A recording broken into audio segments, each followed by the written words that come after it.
มามื้อนี้ก็สิพามาเบิ่งว่าเฮ็ดงานอ้าวโอ๊ยเฮ็ดอิหยังก็มีจับอิหยังก็มีแต่ลมแต่เหี่ยทุกคนเอ้ยข้อยเมื่อยนำตัวเองเด้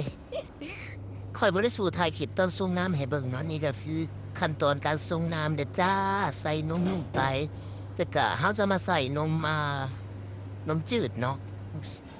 ข้อยตั้งกล้องนะทุกคนมันมีบ่อนตั้งแล้วไปตั้งบังมันก็ถึกอยู่เนาะอย่าว่ากันเด้อนี่ก็เป็นชานมหมีต่อไปก็เฮ็ด Hokkaido เนาะที่จริงเราต้องใส่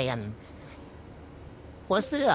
ก่อนเนาะแต่ว่าค่อยใส่นมก่อนนะแต่ก็ส่งกันนั่นแหละทุกคนเอ้ยแค่ผิดขั้นตอนนิดจักหน่อยแต่ว่าสิว่าจั่งใดเนาะบ่ได้ผิดขั้นตอน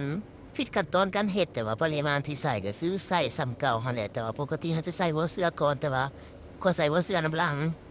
แต่ก็ใส่ส่ำเก่าแล้วตอนนี้ใส่ไข่มุกแล้วก็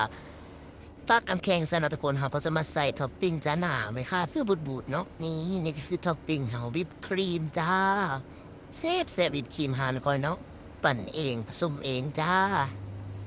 จะออกหวานๆหน่อยหนึ่งมันแซ่บนะรวมแล้วก็ได้นี่ปาดไปเฮ็ดเหี่ยไปโอ้ยจะเอียงของคอยมานี่นะทุกคนเอ้ยมีแต่เหี่ยนี่ก็โรยท็อปปิ้งด้วยน้ำตาลทรายแดงจ้าต่อไปเราก็จะมานี่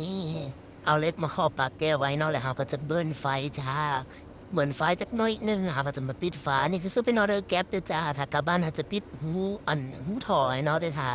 ซื้ออยู่ห้างเราจะบ่ได้ปิดเด้อต่อมาเราเฮ็ดเรียบร้อยแล้วเราก็สิมาติดสกอตเทปเพื่อกันว่าฝามันจะแบบจะหลุดขนาดนี้เราก็ใส่ถุงแล้วก็เตรียมส่งออเดอร์เลยจ้ารอคนขับมาเอาเนาะนี่ก็เป็นชานมหมี่แล้วก็นมหมี่ฮอกไกโดนะจ๊ะพ่นไฟทั้งสอง